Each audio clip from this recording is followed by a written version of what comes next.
உண்மை என்னன்னாங்கம்மா, சிங்கத்தை வளர்க்குறவங்க சிங்கத்தால் தான் சாவான். சரிங்களா? பாம்பு பிடி வீரன் பாம்பால தான் சாவான். அந்த மாதிரி பல உதாரணங்கள் இருக்கு. நீங்க கடல்ல மீன் பிடிக்கிறவங்க வாழ்வும் கடல் தான் கொடுக்கும். இந்த ஏதாவது ஒரு சூறாவளி புயல் வந்து அப்படிதான். இது கர்ம சக்தி, கர்ம வினி. இதுல நல்லவங்க கெட்டவங்க எல்லாம் கிடையாது. ஒரு பெரிய நன்மை அனுபவிக்கிறேன்னா ஒரு சிறிய தீமையை கடந்து தான் போகணும். நீங்க நான் தீமையே பார்க்க மாட்டேன், தீமைக்கிட்டே நான் போக மாட்டேன், எனக்கு நன்மை கிடைக்கும், நான் கிடையாது, யாராலையுமே முடியாது. எவ்வளவு பெரிய ரிஷிகள் சித்தர்கள் ஞானிகள் எல்லாமே நீங்க இந்த உலகத்துல மிகப்பெரிய ஞானத்தை சொன்னவருங்கம்மா.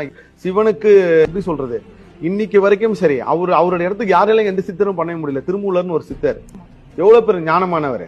எங்கேயோ சிவனேன் மேல போயிட்டு இருக்க ஆகாய மார்க்கம் பறந்துட்டு இருந்தவர் கீழே பசுமாடு அழுவுதுன்னு சொல்லி வராரு. அப்ப மூலன்னு சொல்லி அந்த பசு வளர்த்தவன் சித்து அவருக்கே சோதனை பாருங்க. ஆமா, அவர் உடலே இல்லாம போயிட்டு உடலே இல்லாம போயிடுச்சு இல்ல.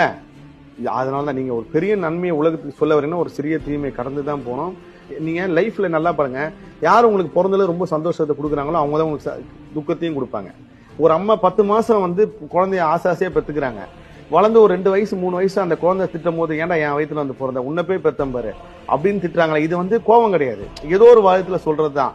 அதனால இது ஒரு பெரிய சுழற்சி. சினிமாக்காரன் சினிமாவில தான் வாழ்வா, சினிமாவில தான் நடுத்தருக்கு வருவான். எத்தனையோ பேரை நான் பாத்திருக்கேன். அதுக்குன்னு சினிமா துருள விட்டு போக முடியாது. அந்த மாதிரி பல விஷயங்கள் இருக்கு. நான் ஒரு செய்தி ஒண்ணு படிச்சேன், 13 வருஷமா புலிக்கு சாப்பாடு கொடுத்த அம்மா புலி கடிச்சு இறந்துட்டாங்க. எல்லாருக்கும் தெரிஞ்சது பாம்பு பிடி வீரர் கூட பாம்பு கடிச்சுதான். இது இயற்கைங்கம்மா. அது